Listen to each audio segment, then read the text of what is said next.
Hi, good morning, you guys. I hope you're doing well. I believe it's Wednesday. Happy Wednesday to you. As you get on, let me know, make sure my audio, my video, everything's good. I just had to pop off of a live because of the turn your phone thing. So, don't want to waste anybody's time. We're back here at the border wall this morning, checking things out, seeing if we had any overnight crossings, anything like that. So, I am taking a little tour on the border wall here in Yuma, Arizona this morning. So yesterday we were out here pretty late. By the time we left, there was probably about a group of 100 waiting to be transported. There was a group where we were, and then there was another group kind of down by the dam area for a little while. So, you know, the number of people has certainly decreased from what they saw over the weekend. Those numbers that were kind of flooding the border, like again, Sheriff Wilmot talking about those 4,000 people that were over here that had, you know, made it over to this side within a couple of days, and Border Patrol just really couldn't process them in time. So they were unfortunately sitting here on Levee Road, which is what we're on right now. Also, if you guys are worried about me driving and filming, I am on basically, it's not a maintained road. I'm on a levee road. It's a very private road. There's no one up here. Again, you're only going to be up here if you're basically law enforcement or un periodista. A periodista is a journalist. So if you're a journalist or law enforcement, you might be up here. Okay, so this is a Morales Dam. This is one of the areas that is a frequent crossing point. From what I understand, the water levels are different around the dam, and so once you get onto the other side, it gets a little deeper, I believe. I mean, that's how dams work, right? Okay, so there's some people out here, and it looks like these are familiar folks. I feel like I saw these people last night, so these people are still sitting here this morning. So again, you got about 20 people on this side. This is the Morales Dam. I'm gonna turn around and go meet up with Julio is on the other side, so I'm gonna go meet up with him down there, and then wanting to talk with you guys about your questions, that's kind of a cool thing right there, right? Just look at the birds for a second on top of the wall. Good morning to you. So I had talked with the sheriff a little bit about, you know, what's going on out here. Obviously there are a lot of concerned citizens, things like that. But here's the thing, these people, once they get through processing, they're not staying in these border communities, right? So the impact is outside of these communities. Yes, it is frustrating for people living in these border towns, but again, they're usually pretty confined to the border and things like that. They don't, a lot of times, they're not running amok in the interior because they want to be processed. So, you know, I think that's kind of isolated to these folks, and I'm not trying to be rude, and I really hope nobody takes it as this, but I feel like that's very much the local news in Yuma's job to do, just because the vast majority of people watching, you guys know there is an impact to local communities, but again, this is a border community that has dealt with illegal immigration since probably its inception, right? So the numbers we're seeing right now are more normal than what we were seeing over the weekend and on Monday. So the questions I have, there is a pile of steel, millions and millions of dollars of abandoned border wall materials. You guys know this, you've heard about it. I know where it is. I can go show you. But here's my question.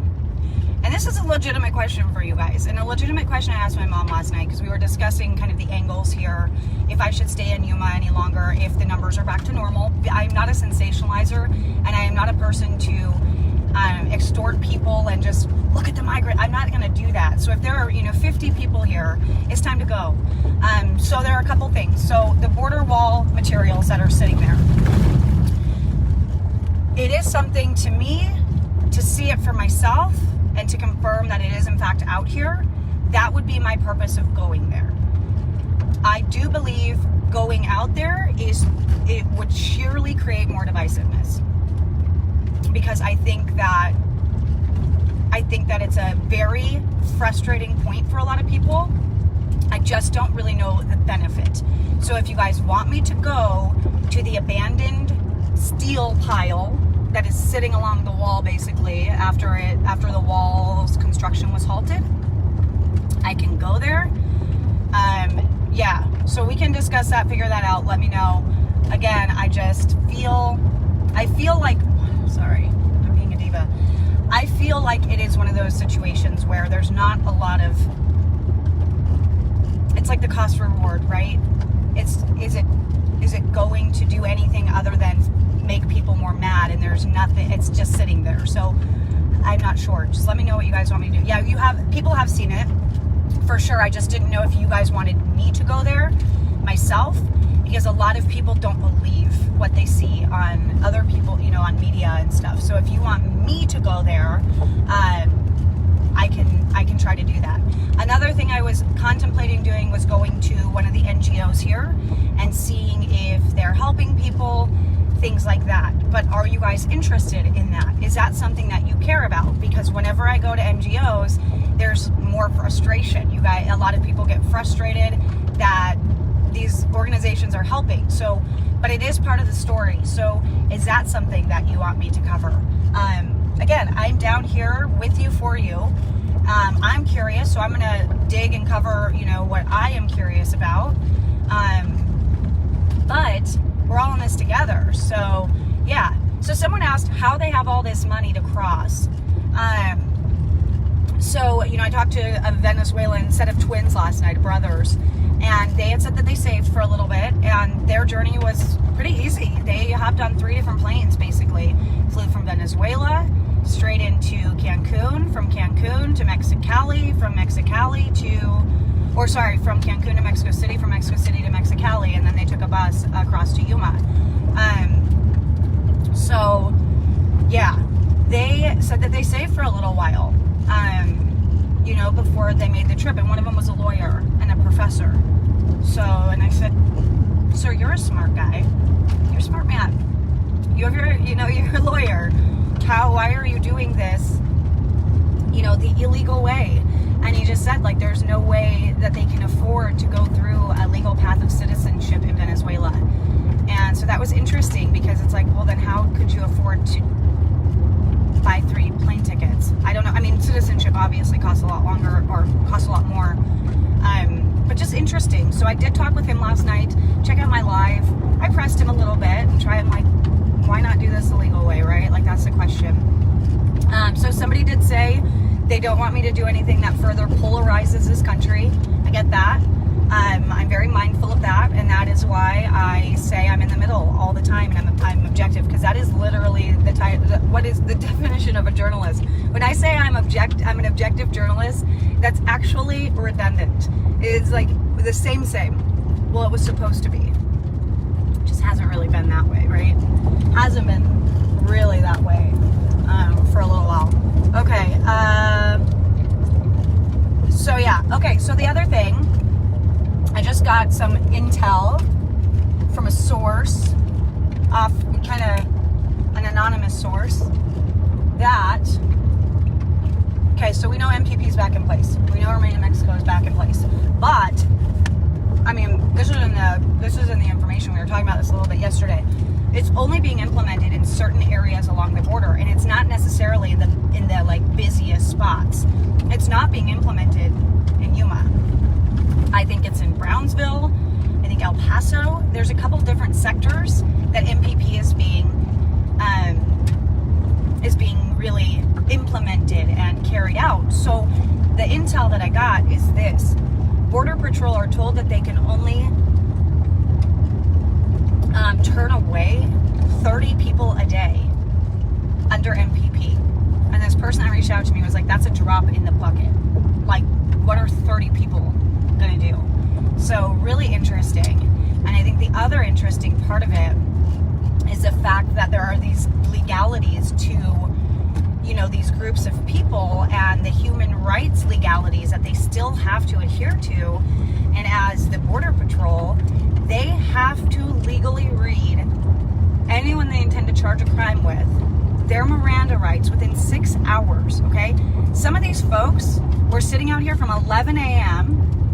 until when we left or got got there, whatever, when we left last night, it was like 8:30 p.m. and Border Patrol still hadn't come. So once they get into, once they're basically make contact with Border Patrol, they have to have their Miranda rights read to them within 6 hours. And Border Patrol told me that is in fact their policy. And so I was like, so how are you actually able to do that with this influx of people? And he just kind of looked at me and I was like, got it. Read between the lines, right? So pretty wild. It's one of those things, they all play different roles too, but it is such a murky, convoluted pool of water that all of us is mixing together with, where you got Title 8, you've got Title 42, you've got MPP. They all do different things, and then they all, have different purposes and intents, and it's just really interesting to learn about it. But at the end of the day, it's like people are still being let in. It is not a closed door right now. That's what the takeaway is, right? That it is not full on, nobody's walking in. And mind you, on this side of the border, I'm in the U.S. So the people I'm encountering are already in the U.S. They're already here, right? So when they're sitting out here, it's up to them to sit and wait.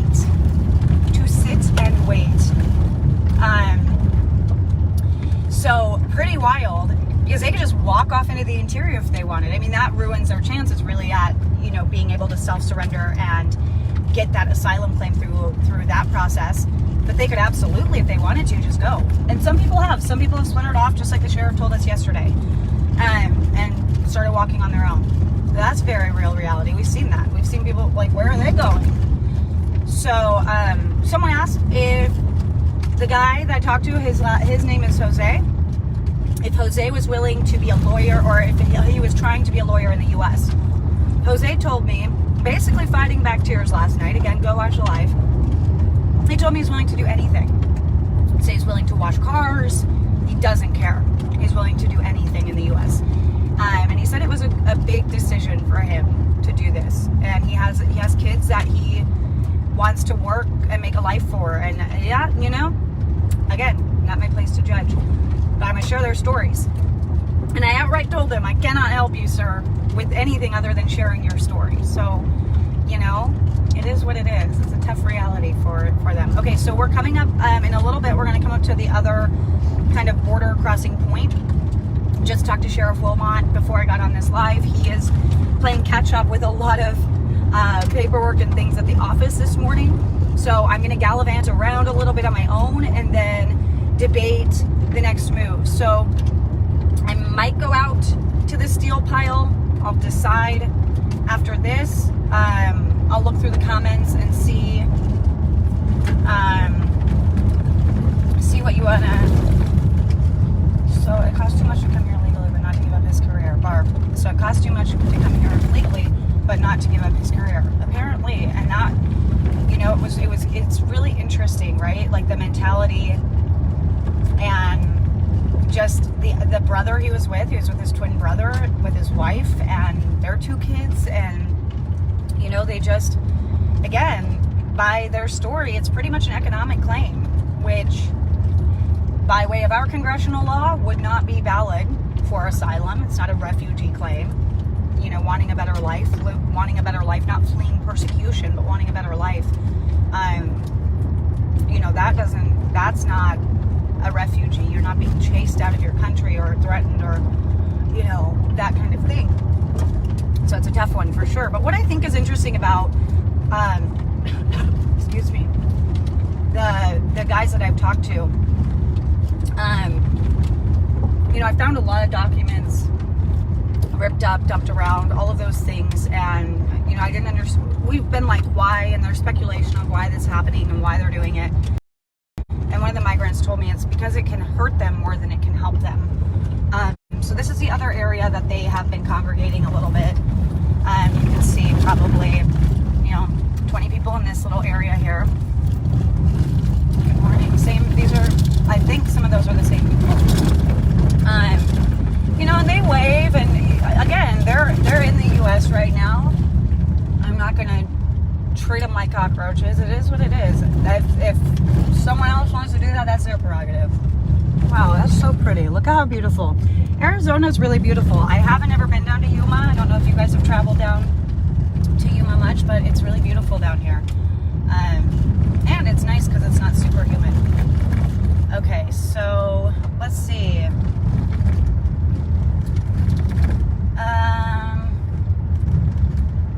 Okay, so someone's saying good idea. We don't know how many supplies are really stored out there. I mean, that's part of it, right? So maybe that is a good idea. Okay, so there's a couple other kind of stragglers down here on this end. This is some of the, you know, a lot of this is food and stuff that was brought just to make sure, you know, everybody's not gonna just die out here. You have to, there's a level of humanity in everything, right? So yeah, okay, so we're back out here to the area that we've kind of been posted up at, hanging out at. So we'll check in with the guys here that have been here for a little while longer. You've got, I'm not sure who this gentleman is, but you've got Julio and you've got John. Julio's with Town Hall Media and John is with Getty Images. And so you've got, those are the people that are out here. Those are the boots on the ground here since I've got here.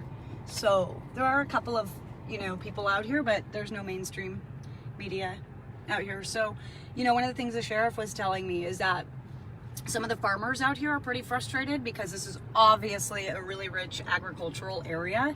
Agriculture is number one. Like, they have so many products that come from this area: cauliflower, broccoli, lettuce. Like, our supply in the US heavily comes from Yuma and a lot of those things. So because there have apparently been situations of E. coli scares and things like that, they have had tighter restrictions as to what is going into their farms, what is going into the ground, things like that. So when you have migrants running through there, dumping things off, using the bathroom, things like that, they're saying their crops aren't viable. So it's really interesting. That's a different thing for sure. Okay, so Barb says, I doubt he was a lawyer, truthfully. Barb, I would really encourage you to go back and watch that live last night because he pulled out his cards, his formal documents showing me that he went to school to be a lawyer and showed me his card showing that. So, you know, he was open about that. But again, that's up to you guys to decide if you want to believe him. You know, when people show me documents, I know that they can be fabricated always.